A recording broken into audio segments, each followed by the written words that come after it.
Well, what a day it's been. Mark the day, people, because it's a big day here for the government. They've U-turned on their family farms tax. The question is, though, why? Why are they changing why are they changing it now? Is it because they want to make a change, or is it because they've seen what's going on in Europe with all the French farmers? That's more likely, isn't it? Let's face it. It's more likely that they've seen what's going on in Europe. It's not happening. Europeans, probably the governments over there are probably going, oh yeah, we might have to pull back on what we're doing to the farmers. And then the UK's going, oh well, if you don't have to do it, we can now cut back. Yes, it's shocking to hear that about Mrs Denton, Victoria Atkins. What explains this announcement when Parliament's not sitting, when most of Westminster has left the area for their holidays, when everyone's looking away? They are rewriting a big tax-raising measure. Yeah. Without any kind of scrutiny. We've got Emma Reynolds, who's the Environment Secretary, giving us some kind of pooled statement to camera. She's not answering questions from this. We can't ask anybody anything. No. Why are they doing it now, 2 days before Christmas? The video I'm showing now is on Decoy Voice, the YouTuber. But these are all scenes from Europe where the farmers are protesting, and I think it's over the trade deal. And they're literally burning tyres, bales, throwing potatoes at police, driving a tractor with bale spikes at armed police. Armed police are trying to stop tractors in the middle of the road, and the tractors are just driving around, going over the fields, and just off-roading it, basically, around armed police vehicles and police. It's just, what's going on in Europe is nuts. I don't think you'd be seeing that on mainstream media. They're not really showing it. But the government are going to know about it, aren't they? The government over there are going to be talking to each other government and saying, oh, how are you dealing with it? Well, this is probably how the UK government are dealing with it before it even happens over here. They've pushed and pushed and pushed farmers, and it was going to happen over here. This was coming to the UK. But you can see the scenes where they're just pulling plant pots over. Farmers don't give a shit. They will fucking rip everything out, and they will make a complete mess. They've, pretty well known for being in London protesting and then tidying up after themselves. The Met Police have actually said they're the tidiest protesters they've had because they tidy up after themselves. They sweep the floors and everything, pick all the litter up before they go home. But look, if it comes to it, farmers would have gone mental in the UK. This now takes out the majority of farmers. Very small farmers won't be into it. The larger farmers are still going to be stuck with this inheritance tax. Will the protesting carry on? Will it keep ramping up in the UK? Probably not. It'll probably get forgotten about now. And that's probably the government's plan. That's probably what they're going to do. So, maybe we don't. Maybe we need to, keep this going now and get rid of this government quicker, because they are now going to use this as, oh, well, we didn't really mean it sort of situation. They've got their foot on the people's neck, and now they're lifting their foot off a little bit. Oh, yeah, but if you're small, you'll be okay. If you're small, you'll be okay. Well, what's small? Because they're raising the wages and the prices of everything are going up. So the price of everything is going to go up. Therefore, the price of a small farm is soon going to be hitting that threshold. And farmers won't even think they're in that threshold by the time they die. But by the time they die, they probably will be in the threshold. They probably will be over that limit.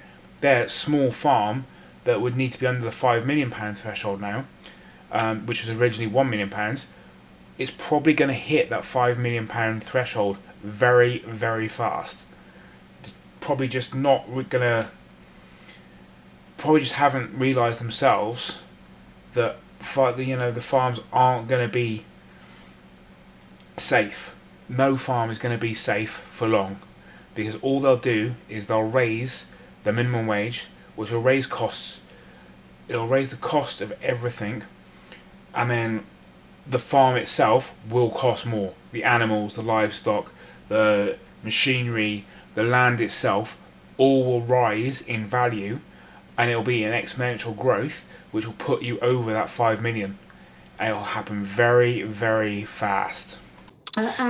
Only last Thursday, I read a letter out to the farming minister from a 90-year-old grandmother, Mrs. Denton, who was asking the Prime Minister the date by which she should die. And the farming minister, who must have known that these changes were in the offing, the farming minister chose instead to dismiss my question and failed to answer Mrs. Denton's question. I accept this partial U-turn, and I thank the farmers for their campaigning, but I think the conduct of this government has been disgraceful through all of this. Aye, aye. Christmas present from Keir Starmer, saying inheritance taxes on farms has gone up to £2.5 million threshold before it kicks in, and potentially £5 million if your wife's involved with the business as well. Well, it's taken 14 months of relentless campaigning by farmers up and down the country, coming to Whitehall, marching, bringing their tractors. If you remember, a couple of them got arrested a couple of weeks ago when they were trying to protest during the budget. Basically stung us considerably. And all of you who've watched The Farming World will have seen the impact it had on us and how upset everyone was. So today's rise of threshold is good news, there's no doubt about it. I mean, I potentially won't have to pay inheritance tax if I pass this farm on, these cows, to my son, and the cow muck that goes with it and the graft. But it still leaves some farmers with a big tax bill. The thresholds are good, I'm not saying they're not, they're much better than they were, but should we have inheritance tax on farms anyway, unless they're bought by a wealthy individual, rock star or something like that, who's just basically bought a farm to dodge tax and has never got his hands dirty. There you go, there's my hands. There's the ingrained hands of a farmer who actually makes his living off the land and doesn't think about the value of the asset. We had 350,000 people sign our petition to stop this tax, and after 14 months, eventually this Labour government has made a partial U-turn, but the devil will be in the detail, because if we know one thing from these socialists, they love raising taxes, so they'll get their money and their pound of flesh somehow. 14 months, and they've only done a partial change to it as well. And as she said, the devil is in the detail, because they actually haven't put anything out properly yet. So when it actually comes out, which will probably be over Christmas, when everyone's busy and no one's actually in the office or no one's checking the news that much, what's the detail? What are they doing? Where are they changing their budget levels from? Where are they taking the money from? Now they're going to do something, and you just got to keep watching them. What are they going to do is the biggest question. The changes they're making, that they're sneaking in, aren't just farming now. They've done several different changes over the last couple of days. Just before Christmas, well, everyone's just signing off work and everything now for their Christmas holidays. And then there'll be the news cycles going on of whatever happens over Christmas, and there'll be something in the news, and then hopefully everyone will forget about this now in the new year. And obviously then it'll be 2026, it won't be 2025, so that'll be last year. It's then they'll be like, oh well, that was last year, this year we're doing this, and blah blah blah. Bullshit. Absolute bullshit. We've got to keep on track of what they're doing, because they will try their old tactics, which are the news cycles, which we don't have really anymore because we've got social media, we've got people that are basically know what's going on.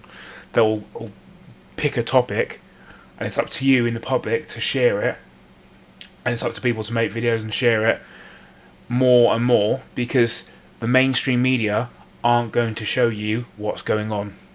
Well, they had the budget a couple of weeks ago, and Rachel Reeves could have stood at that dispatch box and announced this, couldn't she? But instead, as you say, they've snuck this out the day before Christmas Eve. It's interesting. It shows how little this government cares about farming, the environment, food and rural affairs, because we had DEFRA orals on Thursday where she could have made this announcement. She chose not to. She ignored my question about Mrs. Denton. They snuck out Minette Batter's report on Take Out the Trash Day on Thursday. No scrutiny, no ability for us to ask questions on it. They then snuck out the animal welfare strategy yesterday, and today they sneak out this announcement about IHT. So it is very clear that for this Labour government, anything relating to the countryside is an irrelevance, and it's sneaked out when nobody's watching, they hope. You might think am I grateful to Keir Starmer for reducing this burden of inheritance tax, by increasing the threshold? I am, but only in a fraction. And the reason for that is the actual amount of stress and aggravation that this caused over a year ago by bringing this tax in is unbelievable. And there will be many, many farmers around the country who have suffered massively from stress. This job is stressful enough. You don't need more of it. And I dare say there's some people out there who are on antidepressants and struggling with mental health over this inheritance tax burden. And likewise, will also probably have spent a considerable amount on legal fees, talking to solicitors and accountants, thinking, how do I get around this? This burden didn't need to happen in the first place. I can honestly say that really no one thought this inheritance tax on farming through in the government. It's unbelievable. I don't think farmers will ever trust Labour again. Why would they? Steve Reed said before the election, when he was the shadow DEFRA secretary, we won't raise the family farm tax. What is the first thing they do when they get into government? They impose the family farm tax. So there's no trust here.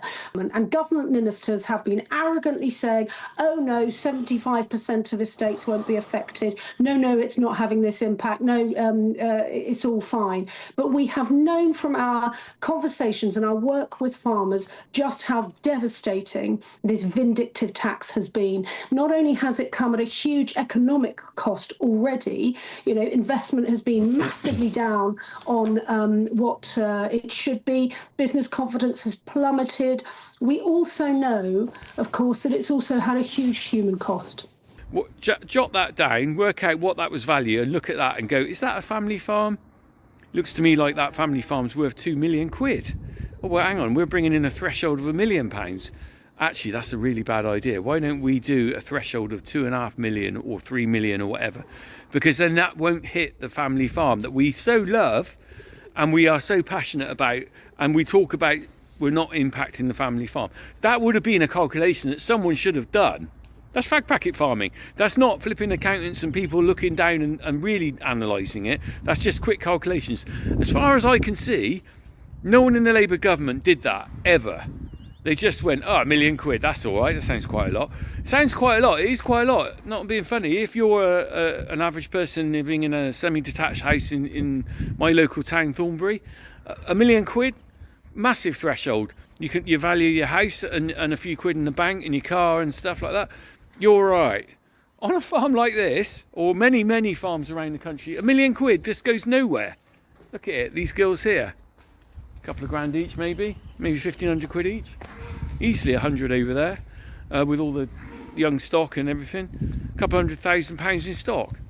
Well, once you start adding the lamb with that and everything like that, this original threshold that Labour brought in then was ridiculous, and we all told him that. And this is, I think, what most farmers are really upset about, is that we didn't need to have this argument. We didn't need to have tractors in London, a year ago. We didn't need to have them in London a month ago, because it would have been easy to sort this out and set a reasonable threshold. And once the threshold was set wrong, did they listen? They took all this time to sort this out. All this time, well over a year, 14 months to actually go, oh, actually, we'll raise that threshold. So you can't give them applause for that, because you didn't listen to the people in the first place. You didn't go, actually, we'll think about this. You thought about it for a very long time. And I repeatedly saw Labour Party members and Keir Starmer and Rachel Reeves saying it wasn't a problem. So what's changed? What's changed? Why is it not a problem? Why is it a problem now?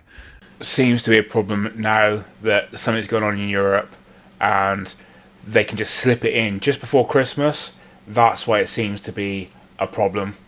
And will you apologise to all the farmers that you basically inconvenienced massively? I saw John from down near Somerset the other day. He spent £600 driving his tractor to London on the protests, wasting money that could have been invested in the farm, but also the time that was spent doing that, And it's sad. I don't think, it's not like this is going to change how the Labour government are thought of in the farming community. It's not going to make us all think, oh, well done, lads, you're great, because this didn't need to happen. It really didn't. So Anyway, I haven't looked at the exact details. I will go and look at the policy and everything like that. But it is a relief for Christmas. It will bring some cheer to the farming community, but also it leaves a divide now with those which have got bigger farms now are still going to have a tax burden that is actually quite significant. And I would like to say, any of those out there, I'm not going to gloat on being given a bit of a breather, because those guys with the bigger farms work just as hard as someone like me. You know, they're not sat around on watching TV all day.